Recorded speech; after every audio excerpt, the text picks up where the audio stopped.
Karong ako na is YOLO wisely. Ako na subtitle is atong isigo na kamaya.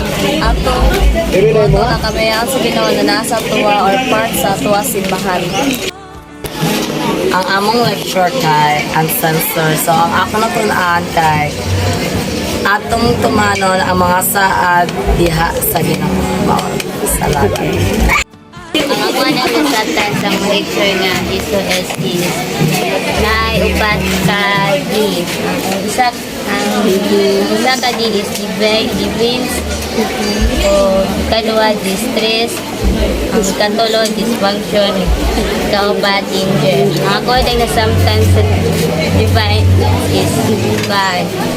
Kanang about niyo siya sa imong attitude or sa imong feelings na kuan na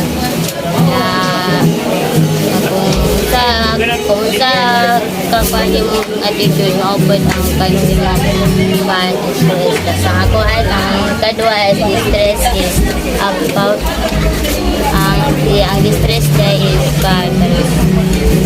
kanang about kanang na-stress na kasi mga trabaho or about lang. Okay. Lecture naman, di ba? Ang among lecture karong hapon na is social media. Ang social media is kuan ka na, dili na siya ka na about na magpada ka ng social media, mag-click kag post of anything like kuan, tapos like, dili na siya ka na, gusto yun mo siya ka na, like, mutasi mo followers, dili na siya ka na, social media kay, pwede mo na siya magamit, mag-spread kag gospel, like, magatag kag verse or magatag kag prayer. Or to. Okay. Sa topic mo. Hindi na topic. Guys, ang topic ay kay SOS, Save Ourselves. Dayon, ako ang naturan kay mental health, condition sa imo na una. Then, second one is mental issue.